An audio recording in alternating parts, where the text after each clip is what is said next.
what I'm going to share with you is the work that I have been doing along with some of my colleagues, as you'll hear, in an organization that we founded to support teachers. So we called our organization Read Washington, and I'm looking forward to telling you more about the organization and also some of the work that we've been doing and some of what we have been sharing with teachers to support their work. So I'm Jan Hasbrouck. I always want to start my sessions with a little bit of background about me, especially any potential conflicts of interest, so you're fully aware of that work.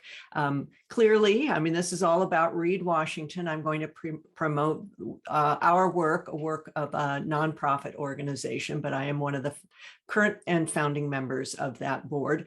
I do also have for a couple of decades now worked with McGraw-Hill Education as a member of their author team on Wonders, the Wonders reading program, and the intervention program Wonder Works.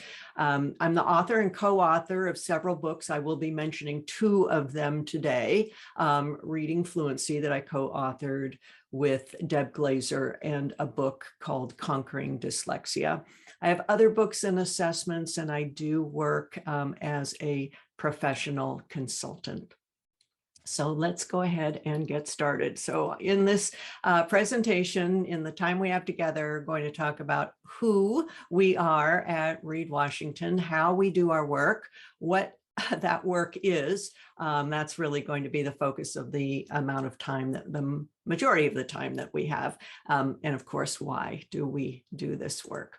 Who are we? Well, this is the current board, and we were the four, along with a fifth person I'll introduce you to in a moment, of the folks that decided that we should do some work. We should put our heads together to do some supporting of the work of teachers. So Julie Bedell this was really, I want to give her credit. She was supposed to co-present with me today, but she is a full-time second grade teacher, and with all that's going on at this time of the year, really decided that she couldn't take time away from her classroom. So, but it was really Julie's idea. She is a phenomenal teacher, phenomenal professional educator who's deeply knowledgeable about what we are now calling these days the science of reading, and has a great passion for making sure that this information that she has gleaned over the decades of her career is readily available to all teachers. So it was really her idea. And she worked at her school with Amy Fleischer. So Amy is another one of our members, and they put their heads together originally and invited me to join them. And then we were also very lucky, and Amy's a reading specialist who brings a great deal of talent and information and personal lived experience to the work that we do. Frank Greif is, we're very lucky and happy to have him on the board. He brings a vast amount of experience in the business world. He worked as a journalist and a business consultant, and has helped us with dealing with the world outside of education, because that's the world we know most about. And we also, at the founding efforts of our work, we had the opportunity to work with Laura Cooper, another highly experienced professional educator who helped us get things started. And then she has moved away from Washington, so she's not currently working on our board. So that's who we are, how we do this work, how we decided to do it. After we put our heads together and decided, yes, let's do something, we started with a website, and we'd be happy if you visited that, readwa.org, really at the beginning, and you'll see the evolution of what we've done as the world has sort of evolved and changed in ways we could not have anticipated in 2019 when we started our work. We might have thought that we would call our organization something other than Read Washington. When we founded it, we were really thinking that the impact of our work could be in our own state of Washington. So we moved forward with that idea across that first initial pandemic year. While Julie was teaching full-time, she also did the primary heavy lifting, which any of you who have done the paperwork to become a 501c3 nonprofit. It has a lot to do with establishing a tax, a non-taxable or a separate tax. Like, I'm not the expert in this, but it's a lot of work working with the Internal Revenue Service and that kind of thing. And Julie reminded me as I was putting together this presentation that the IRS had shut down, like everything in this country and most of the world. So she was dealing with people who were working from home for the very first time, answering the phone from their dining room or perhaps home office. But so it may have been a little bit more complicated than usual, but Julie persevered and got it done, and we became a nonprofit organization. We decided to have a fundraiser. It was online due to the pandemic, and so that launched us with some resources. And with Frank's help, we learned some ways of doing outreach to local journalists. We had ways of communicating with other educators, but we reached out to journalists and others beyond our close-knit organization and the closest colleagues we worked with. The outreach to local journalists really paid off. We had some meetings and some conversations with various journalists across the state of Washington. And it ended up in a couple of ways that we've supported the work of journalists. Very recently, just a couple of weeks ago, in fact, there were 2 articles about the current status of reading and structured literacy and the science of reading in the Seattle Times. Both of these were front page articles, which is rare to see a front page article about education, but one was in the Sunday paper and one in the Monday paper. I was quoted in the Sunday paper as being a Seattle-based specialist in structured literacy, and talked about the challenging work that it does take to make these kind of changes that schools are trying to do. Julie and I were both quoted in the Monday article, and we were really pleased to see her highlighted as longtime teacher and president of Read Washington. So that's some of the work we've done. We also, again, with Frank's help, put together a mission statement to really focus our work. We spent a day together really working on this, that we did a really deep dive. Frank has helped major organizations. He's worked with Nokia, he's worked with Disney, he's worked with Netflix and other very, very large organizations, but he really supports the work of education too. So we came up with this mission statement that our purpose is to provide professional development opportunities based on the science of reading, so every student becomes a skilled and confident reader. Working together, we can prevent the unnecessary pain of reading failure.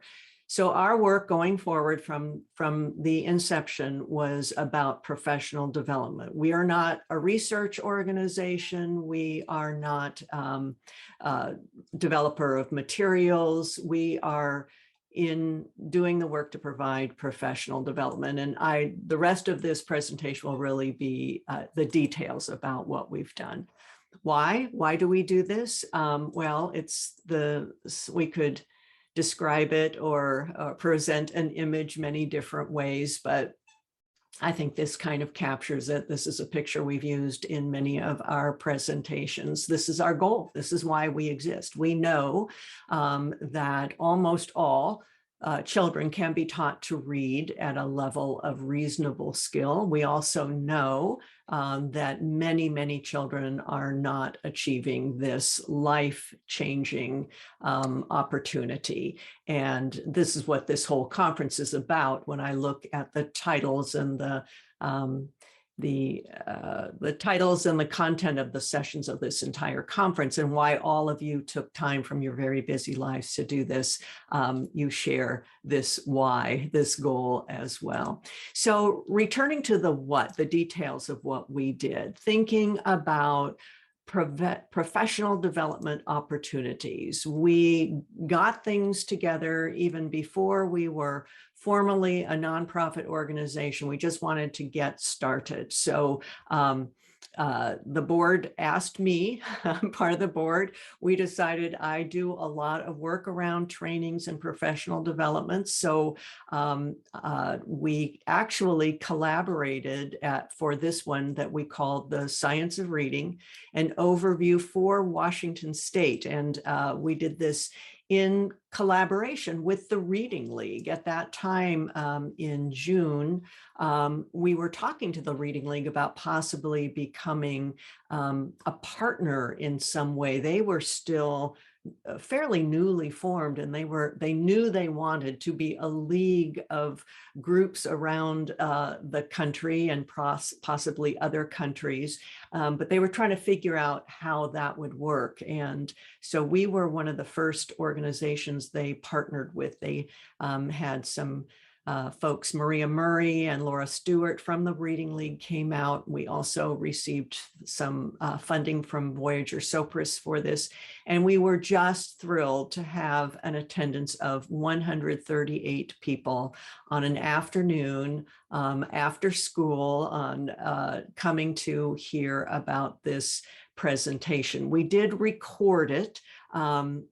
We had a rather amateur way of recording it. It's not really high quality in any way, but we've put it up on YouTube, and we've had over 32,000 views of this session. So, okay, we felt pretty good about our initial launch, and that gave us some inspiration to try another one. So in September, we did our second live presentation, and I volunteered again to do a session.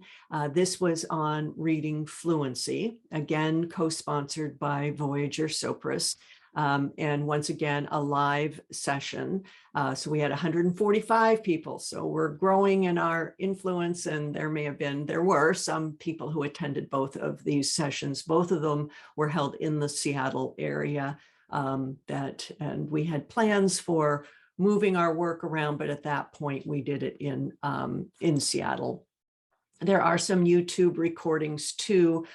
Because of the length of this, we broke it into two. This was also done by, in a very non-professional way. The quality of these presentations is not what we would hope it would be, but people are accessing this and viewing these sessions. And I was going to say, in the folder for this session, I do have handouts as well as a Google Doc with links to all of these video presentations and the handouts for all the presentations, et cetera. So they're accessible.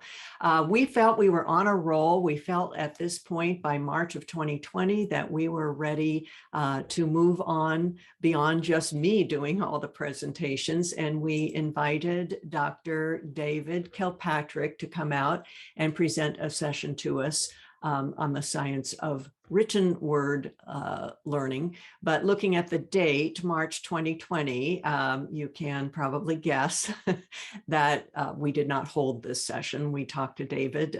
We couldn't at that point. March everything was still really shut down. No people were really traveling. So we postponed that and really pivoted, as everybody did. Discovered Zoom for us is what we decided to use, and reached out to my co-author on the Fluency book and longtime friend and collaborator, Dr. Deb Glazer, who agreed to present a session for us that she entitled Starting Out Right with the Science of Reading.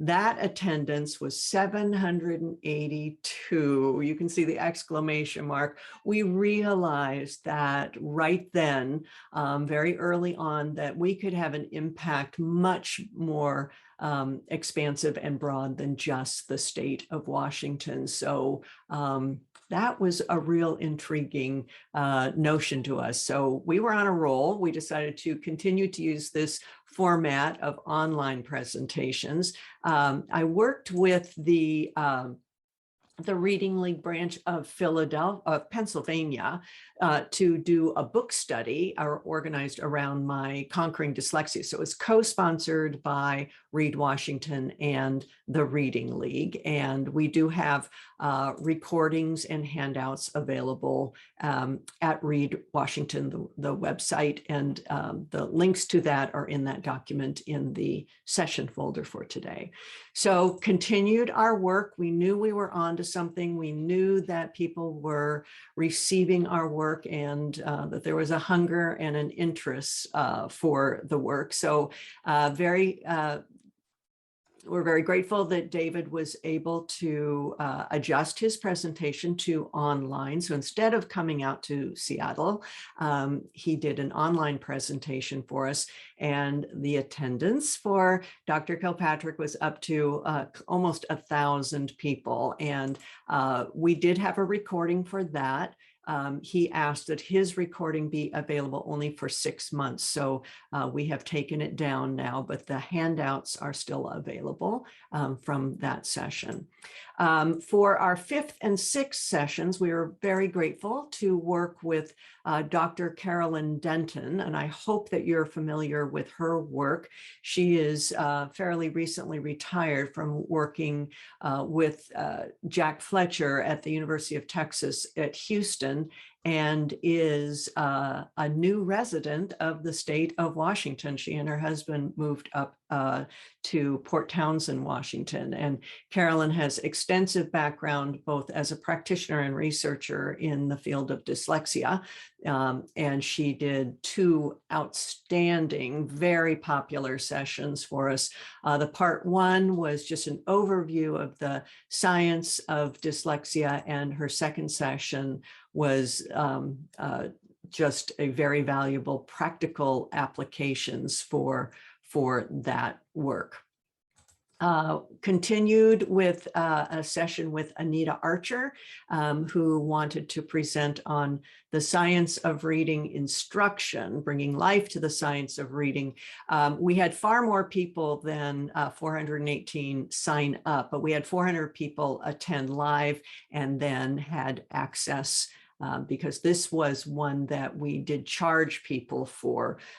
So people who paid for attendance have access to the session recording that Anita did.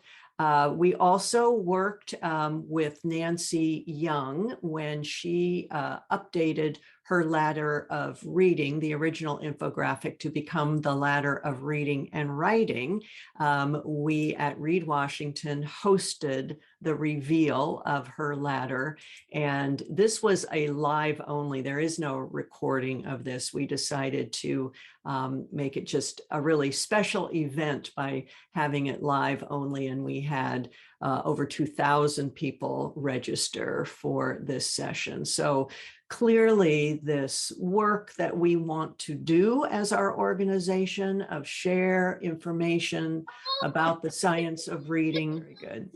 Just recently, a couple of Saturdays ago, I came back to do a session on the science of reading. We called it the Science of Reading 2.0. And we had a live attendance of over 500 people on a Saturday morning from all over the world. Our registration reached 5,000 people who registered. So there will be from over 30 countries. And this one was one of, we've decided that every year we would do at least one session for at no cost to register. So because it was a no cost, we can share the recording. And I understand that the recording of this session is actually available now. The link to that is now available on our website, and that's available to anybody. So what I wanted to do with the remainder of our time, and before I stop and take your questions, is share some of the big ideas, what we've learned and shared so far from the various presentations. So when I did that first session on the science of reading, an overview, thinking I was really doing this just for folks in Washington State, but certainly we took a broader view. I quoted this article from March 2019 that had a real impact on me in Ed Week. The title of the article, "We Have a National Reading Crisis." I just was very impressed that these three district leaders from very large leaders in this article talked about the fact of their admitting that although they were leading their large districts in the area of reading and literacy, that they themselves really did not know the best information. They had not kept up, or they were not even aware of the growing body of evidence that we call the science of reading. But I was particularly impressed that they talked about the fact that we're all learning this, that this work should proceed in a no shame zone. I borrowed that term and have used it many times since, because I do see a lot of educators and administrators and teachers feeling a great deal of shame about looking back at what they had done before they learned to do better, to use the more effective methods that have come from science. But this idea that we all have unfinished work around literacy, and that really, fast forward to the session I did this just a couple of weeks ago on Science 2.0, the basic message of that session was that the science keeps growing, it evolves, it's ever changing, and it's challenging to keep up with all that. So we definitely need to take the orientation that we all have a lot to learn, and it's always unfinished. In that session, I also talked about the fact that one of the things that makes this so complex and challenging is that reading really is a highly complex task that involves many interconnected and codependent linguistic processes that draw upon a whole variety of skills. This is something Deb and I talked about in our book on reading fluency. And I shared this graphic that is a multivariate statistical analysis of the convergent skills that are involved in reading.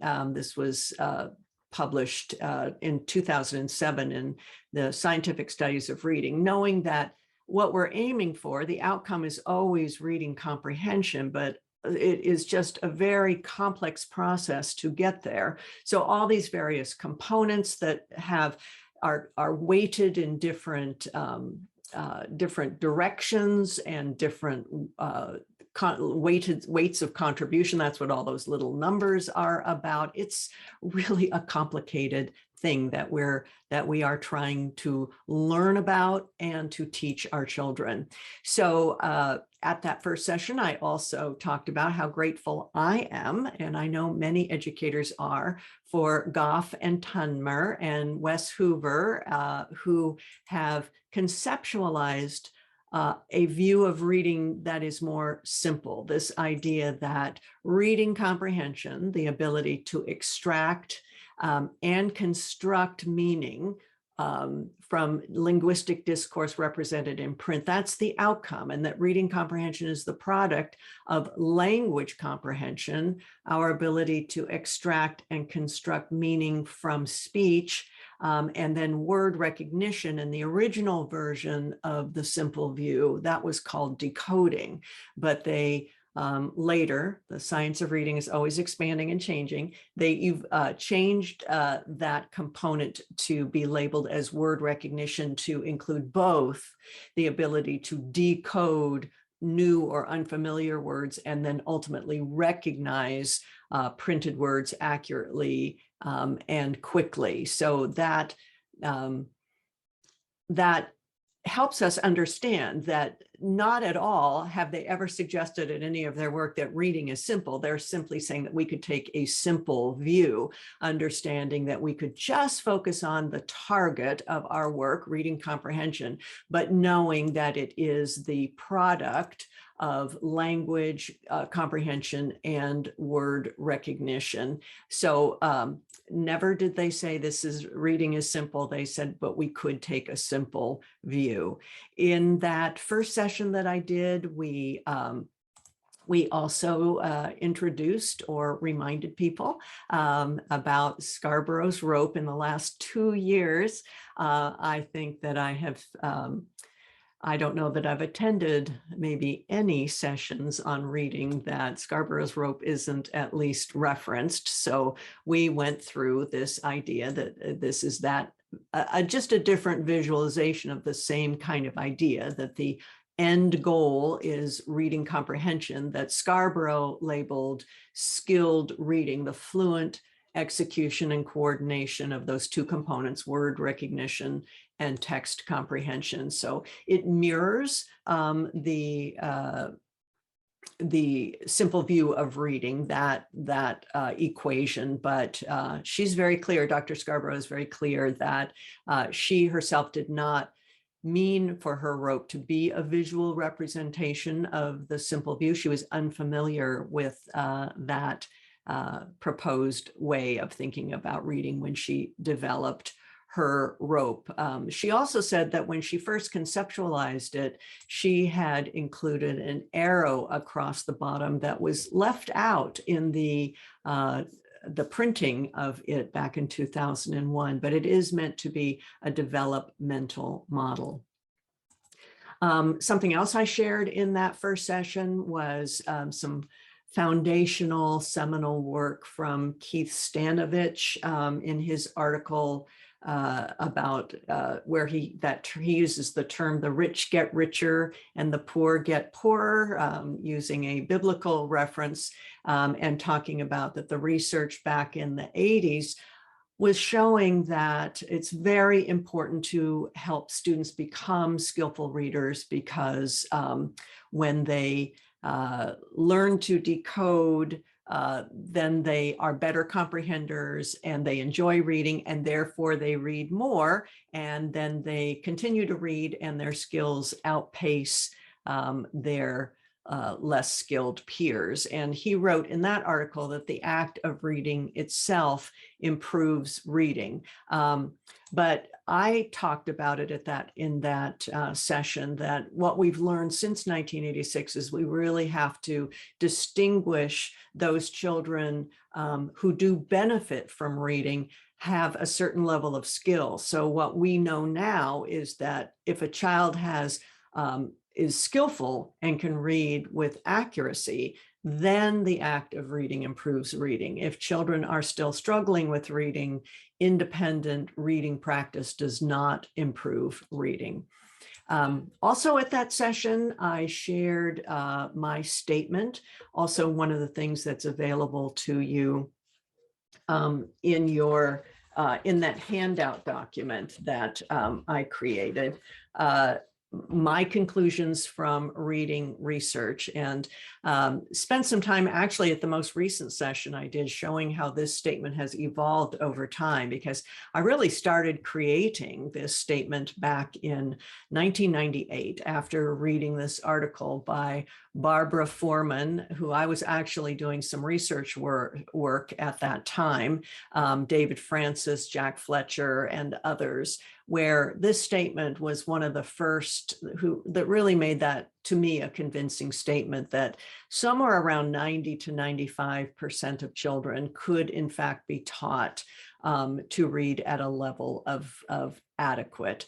So of course, I continued to read and find articles and chapters and books that every time I saw some kind of reference to the number of children we possibly could successfully teach to read, I took note of it and kept track of it. And I was noticing across the years that many of these people were shifting their thinking a little bit from 90 up to actually 95, people concluding that the number was actually really about 95% of children who had the capacity to be taught to read. And after I read this article by Sharon Bond and Jack Fleischer, that they were ready to make the conclusion that close to 95% of students can learn to read successfully. I went back and revised my statement to be 95% of children can achieve these skills at or approaching grade level. And I went on in my statement, and again, you have access to this in that Google Doc, that students succeed when they receive early intervention is always better for a variety of reasons. We have a very strong and growing body of evidence that that's important. We also know that it's never too late, but our later intervention efforts are never as effective and certainly not as efficient as providing early intervention. I did talk about in that document that this instruction needs to be provided, should be provided by teachers who are both well-informed and well-supported, and went on in that session to talk about what I mean by well-informed. The teachers are going to be most successful when they understand what this science of reading is. And a second component of being well-informed as a teacher is having access to the data that will help answer 3 key questions. So we spent some time around who might need some extra assistance, those all-important benchmark screening assessments.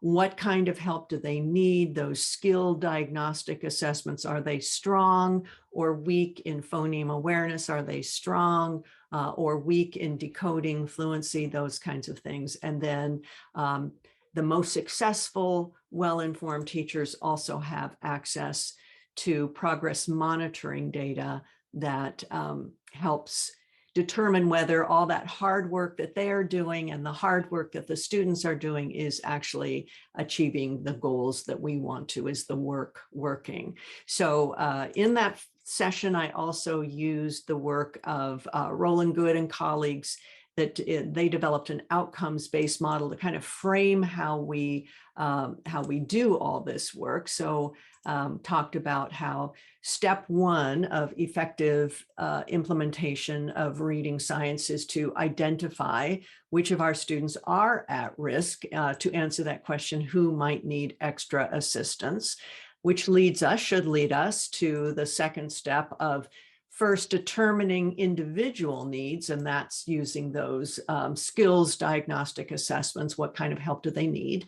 And then moving and using that information to plan instruction, which leads us to the implementation, the actual teaching and intervention, the tier 1, tier 2, tier 3.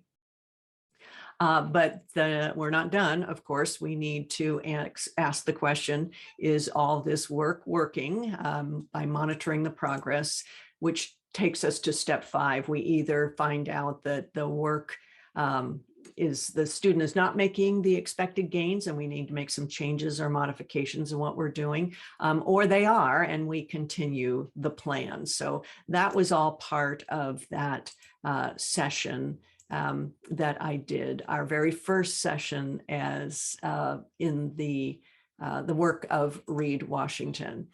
I mentioned that our second session was something also that I did, and this one was focused on the science of reading fluency. And again, those not very high quality, but the videotape of that session, we broke it into 2 parts, is available through our website on YouTube.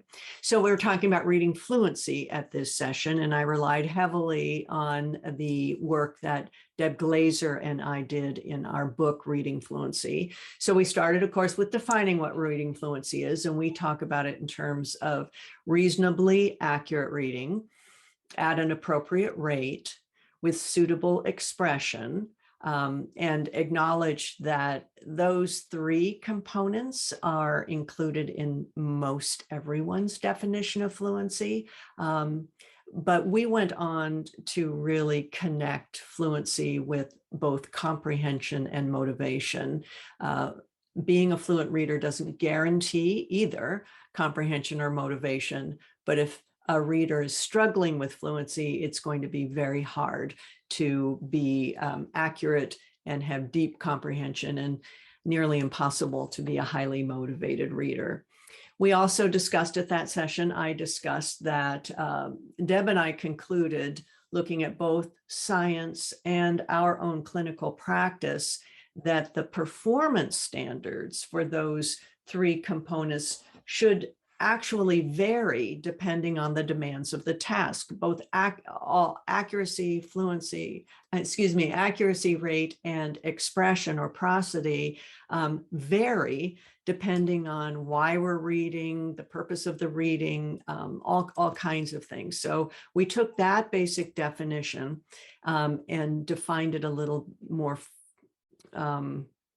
deeply by talking about reasonably accurate reading and an appropriate rate with suitable expression. So those are some of the highlights of that session. When Deb came and did our very first Read Washington Zoom session, starting out right with the science of reading, she relied quite a bit. She was very generous in sharing some of the ideas that she had created for a teacher education professional development tool called the Reading Teacher's Top 10 Tools, which just recently has been acquired by Tools for Reading, and is a program that teachers all over the world are using to inform themselves about what is the science of reading and what are some good practical ways to implement that in classrooms. So as I said, Deb used some of the ideas from the Reading Teacher's Top 10 Tools in her discussion. She shared the vocabulary instruction routine, how to build vocabulary in a very systematic way, and also her ideas for building reading comprehension, very specific, so helpful.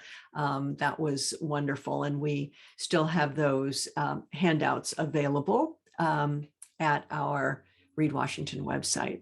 When we finally got to hear David, moved from a canceled in-person session to online. David is really well known and highly regarded for the work that he's been doing to do a deep dive. He himself comes to reading from his professional orientation as a school psychologist. He's a professor of school psychology, but realized that a lot of the children who come to the attention of school psychologists are actually struggling academically, and very often struggling with reading. So quite a while ago, he took it upon himself to do a very deep and extensive dive into reading research. I just recently heard Wes Hoover of the Hoover-Goff-Tunmer group say that there is probably no one on the planet more familiar with reading research than David Kilpatrick, and I would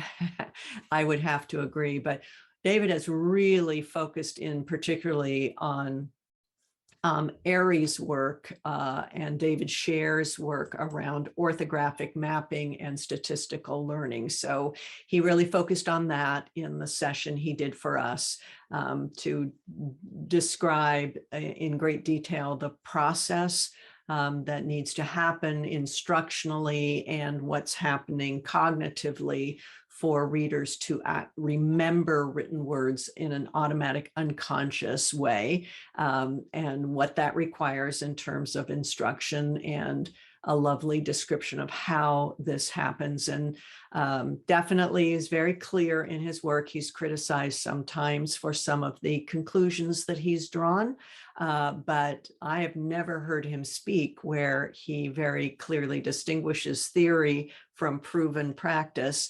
And he did definitely say we need more research to find out more, especially why it's such a difficult process for our children who have reading disabilities, including dyslexia.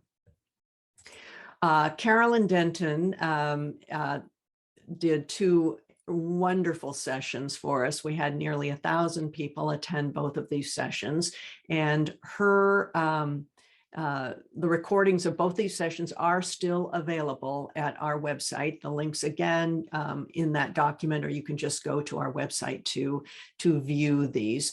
Part 1, she really focused in on the science, which she has contributed to in a major way, defining dyslexia, talking about the various characteristics of dyslexia, and that while dyslexia, we often experience it as teachers or parents, that the student is struggling with reading text, we do understand in a more scientific way that text reading difficulty is really an outcome of what the disability really is. And it's around reading individual words, both decoding them, and also, as David Kilpatrick talks about, the difficulty of orthographically mapping those words in the brain to become sight words.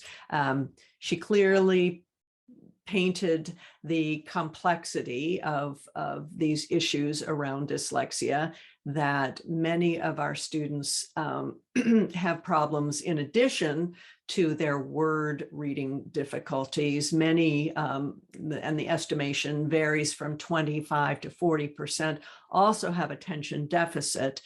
So these are very commonly co-occurring, but 2 completely different conditions, and need to be both addressed and treated independently and separately. But if a child has the challenge of having both of those conditions, they both need to be addressed. She spent quite a bit of time talking about the familiar and sad consequence of dyslexia as being anxiety and even depression, and the complexity that written expression and comprehension are also often impaired in our children with dyslexia because of the co-occurrence and necessity for skillful word reading in order to do written expression and to have comprehension of the text that you're reading.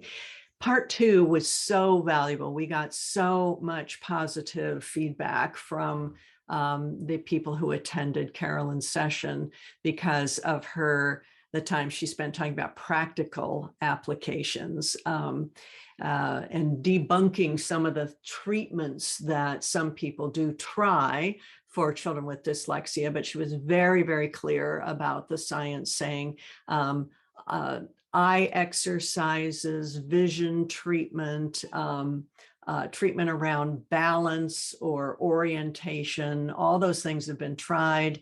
None of them have risen to the level of scientific evidence that we need to teach them to read. That's the key. And how we do that are some of the things that I talked about in my session, and Deb's session, and David's session.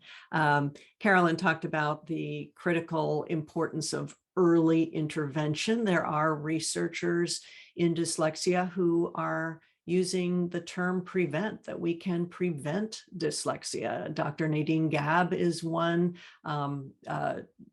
Mark Seidenberg is talking about that with really early intervention. Now, of course, if we do consider, as most do, that dyslexia is a neurobiological condition, you're born with that. So a brain, we can't prevent the brain from being born with that propensity or those challenges, but with early and appropriate intervention, we can prevent the characteristics, we can prevent the challenging outcomes of dyslexia. So that was part, or reduce it significantly. So she talked about that as well. And then the reality that we can't always, for a variety of reasons, do that high quality, powerful intervention early enough. So we will and do, and perhaps always will, have children at grade 3 and above who we need to provide intervention, but it just has to be even at a higher level of intensity and very likely over a long period of time, depending on the severity of the challenge.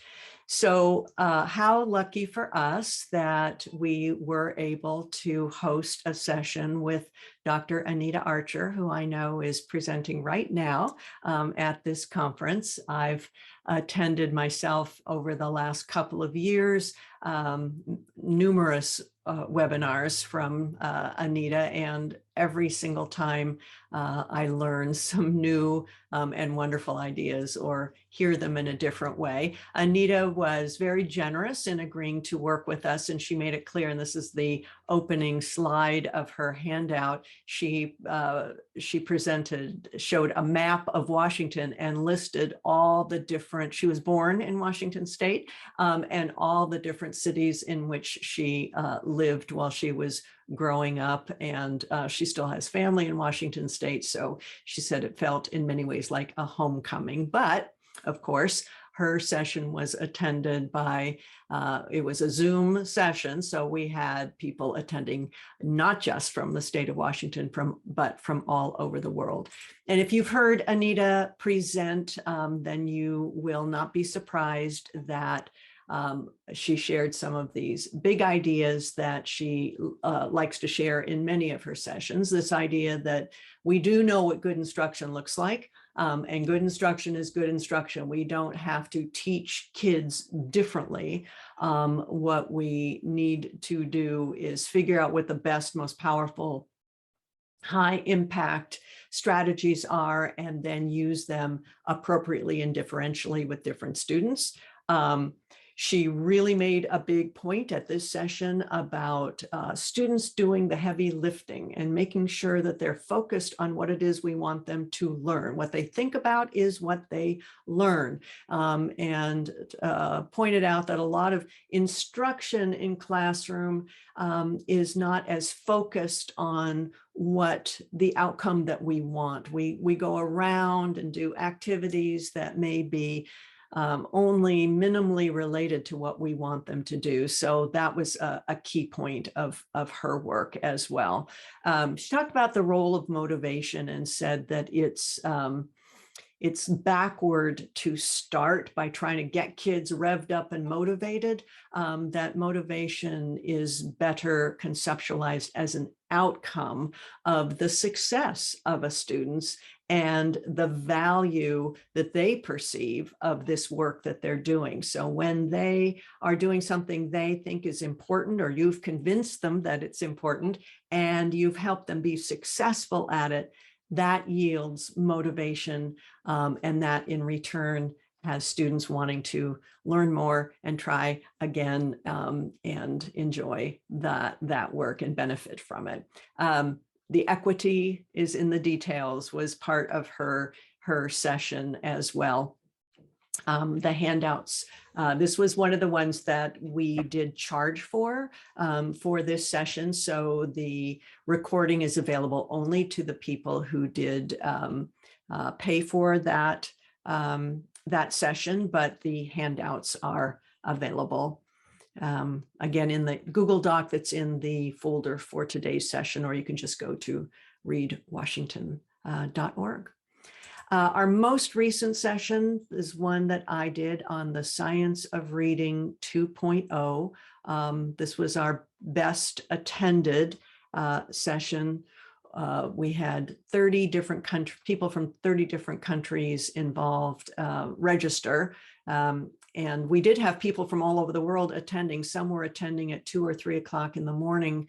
We did it Washington time Saturday afternoon, and people let us know that it was 2 or 3 a.m. on Sunday where they were.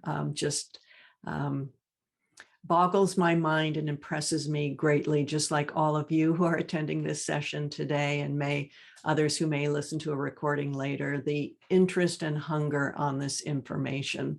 So I started that session by quoting an educational hero of mine, Dr. Madeline Hunter, who I had the opportunity to learn from back in the 1980s. She is one of a number of people who talk about what we do, education being a science and an art.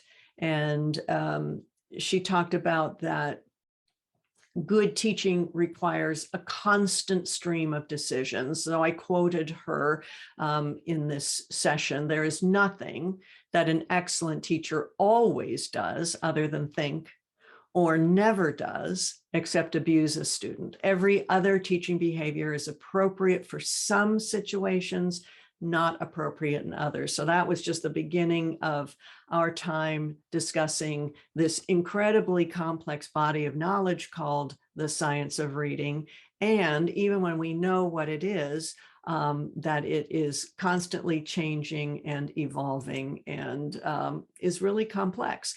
I shared some of the highlights of the Reading League's defining guide, their attempt to have a place where we can go to access some of the biggest ideas from this vast interdisciplinary body of research around reading and ideas related to reading and writing. So I took that idea, but expanded it a little bit and really spent that entire session talking about this aspect of the science of reading, the fact that it is unfinished, that it is continuously growing and evolving, and what we should do about that. And I spent a great deal of time in that session quoting another science hero of mine, Dr. Steve Dykstra, who participated in a launch of the book. So the Reading League recorded a session where they did a launch of the book, The Science of Reading, a Defining Guide. And they had many presenters, some of whom are presenting here today. But Steve Dykstra also presented at that session and said some things that really helped frame my thinking around the science of reading. He said, the science of reading is not like a Google map. It's more like clues to a puzzle, to puzzle pieces of a jigsaw. We have some nice chunks put together. We have other pieces, but we don't know where they go yet. Some pieces are missing. Some parts of the puzzle, we know what it looks like, and others, we have an idea what we think it might look like, but we're not exactly sure. That really resonated with me when I try to think about what we know and what we don't know from the science of reading. So when we think about some of those ideas of the what, and just about, let me go back to that one for just a minute. One more reminder that this final session, most recent session that we did from the Reading League, the Science of Reading 2.0, was recorded. And as of yesterday afternoon, it is available on our website. So the what of what we want to do to help teachers provide professional development opportunities for teachers to access the science of reading. We're certainly not done. There is more to come. We have 2 sessions scheduled and more that we're working to schedule.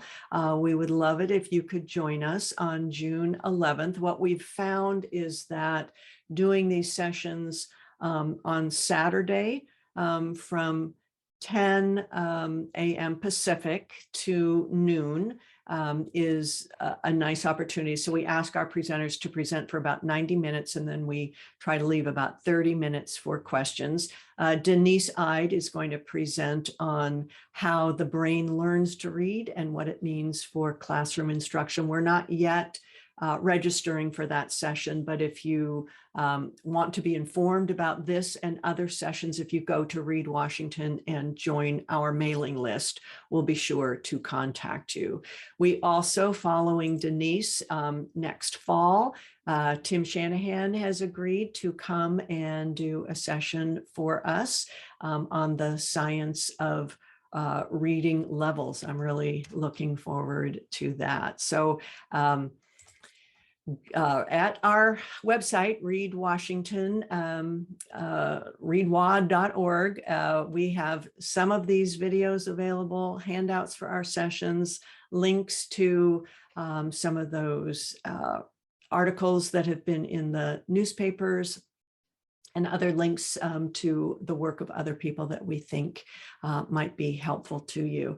We're also, we have ideas for work beyond just trainings. I know Julie is doing some work with a school district. We have thought about doing something like Read Washington partnering with a school that is ready to begin this science of reading journey, or perhaps has started, and we could serve as a resource for a school or maybe more than one school. I have some background in working with coaches, instructional coaches, and we've thought about finding a way to support the work of instructional coaches as well. So we're still putting together ideas and thinking about ways that we could support the work of teachers. So I want to thank you very much. And I see that we do have some time for questions. I know it's unlikely that I'll be able to answer all your questions. So I would point out that I have a Twitter account at Jan Hasbrouck. It is not connected to any politicians or celebrities or anything. It is a place where I have found, it surprised the heck out of me, but I have found Twitter to be a very rich resource of places of sharing ideas and resources around reading. So if you want to join me and my work there only around reading, that's all we do. I don't even share my Wordle score there, as some people do. So that's another possibility. So I look forward to further connection and collaboration with you. But now I'll turn this over back to Nicole and Dave and see if there are some questions that I can try to answer. Thank you so much, Jan. I know every time I listen to a presentation by you or your work, I am enriched as well. And so thank you so much. I always get the cutting edge information from you. It's wonderful. That's what we're trying. We're trying to do. Yes, as always, as you said, the science of reading is always evolving and expanding. And I really like that concept of we're always learning. So one of the questions, this comes from Lacey Kinsman.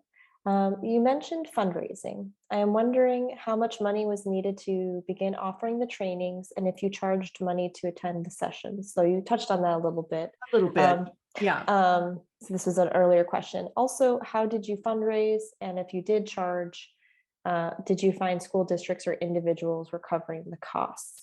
Yeah. It's a good question. And I know as educators, talking about money is always something, well, maybe not always, but often something we're not really used to doing outside of our comfort zone. So again, we're very grateful to have on the board Frank Greif, that's his world. He works with major corporations. So he helped us understand the value of doing some things around fundraising and learning to be comfortable about that, staying focused on our mission. So we're not trying to enrich ourselves or seek fame or glory. This is about getting resources so that we can support teachers. So the fundraising, we did that online and using some of Frank's connections and some of the connections from our community, we invited people to a Zoom meeting. We also connected with a woman who has historically done a lot of educational fundraising in the Seattle area. So she helped us with that level of comfort of doing that work. So what I would say, if you're interested in this kind of thing too, is that there are people out there, you may feel a little discomfort around fundraising or asking people for money, but there are people who do that kind of work with a very clear focus on the mission that they're trying to achieve. So we used and we will use in the future partnerships and resources that way. We've decided that at least one of our sessions every year sponsored by Reed Washington would be free or no cost. I believe that the most we've charged was $25.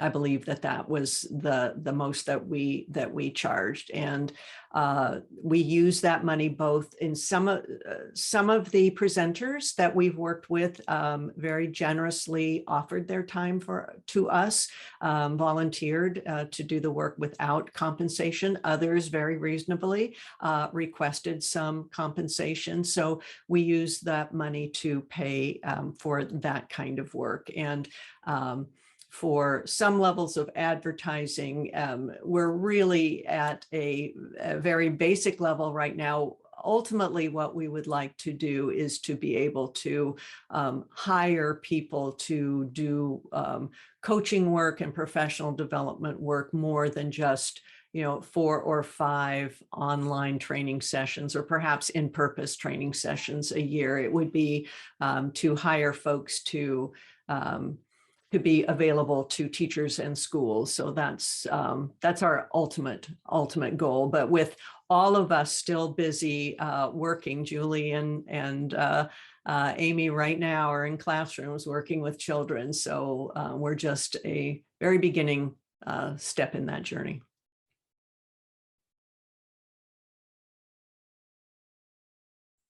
Thank you for that. So I'm not seeing any more specific questions, but I just wanted to relate that folks have been saying that the information has been really valuable, and thanking you for that. Some other folks have been saying the Reading Twitter really is a great resource. So others agree with you that that's a great place to gain some information. We also had a comment about someone thanking you for addressing some of the criticisms of Kilpatrick's work. And so they said that they learned so much from reading and attending his sessions, and after had often wondered perhaps why there may be some differing thoughts on that work. And so just wanted to thank you for I appreciate expounding upon that. That was something, thanks, Nicole. That was something that we didn't address specifically on April 23rd when I did the Science of Reading 2.0. I didn't specifically talk about the issues swirling around David's work, or who seems to be arguing with whom, and who's saying what about somebody else's work. But there was an acknowledgement that is out there. And that we also talked about in that Science of the Reading League's defining guide on the science of reading. I think very helpfully, they have proposed some rules of conduct, ethical conduct procedures that include the acknowledgement that reading science is both highly complex, teaching readings is extremely complex, and that this body of knowledge, as Steve Dykstra pointed out to us, is that it's always changing and evolving. So there will be disagreements, and in that code of ethics for conduct, it does talk about that. We're going to disagree. There is rarely so much clarity around what to teach and how to teach it, that there is room for honest and sometimes very helpful disagreement, but that needs to happen in a way that is respectful, kind, patient, not attacking other people or insinuating. The thing I find the most maybe repugnant is the word is when people imply that somebody has their motives are questionable. I don't think that I have ever met anybody who's working at these top levels in reading science that they're there only to make bundles of money and to, you know, rip off teachers, or I don't see that. Some people are, as I said, I make money by, I'm a professional consultant. I've written materials, people buy my materials. There are ways to do that, but I don't see anybody, and why would you choose education as the place to become rich and famous? That would be a very poor choice. I think that almost everybody, even those of us who do find ways to earn a living by doing our work, that we can do it in a way that's ethical and honest, and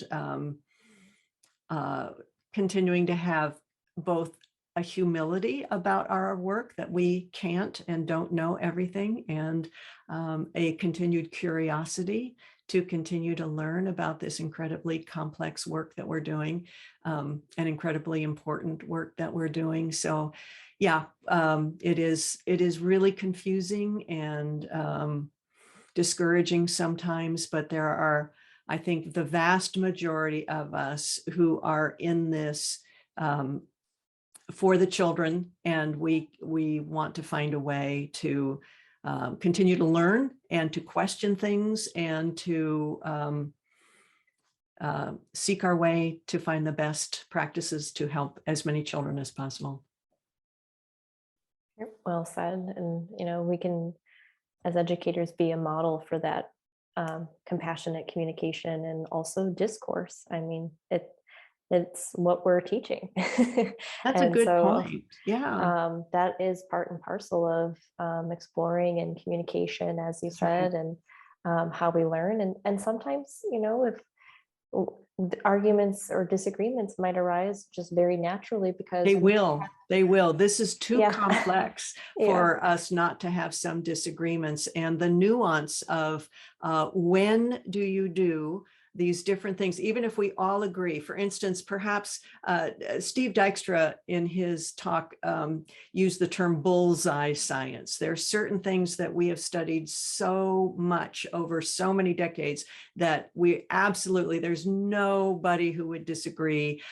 For some, like around phoneme awareness, there is now decades of work that have proven that in order to become a skillful reader, the brain needs to have a level of awareness around phonemes. There really isn't any disagreement about that. There's a lot of disagreement about how do we get that brain to be aware of those phonemes? What's the best way? How early do we start? How long do we need to go? How strategic and efficient? Can we do it in a large group? Can we do it in a small group? Can we start as early as age 3? There's you know, even around bullseye science, there's areas of legitimate disagreement, because I may have had some clinical success working with a particular group of children using one process and technique. And then another child comes with a different background and different social emotional needs, a different linguistic background, and all kinds of things. And my techniques that have always worked aren't working so well anymore. So much too complex, ever changing.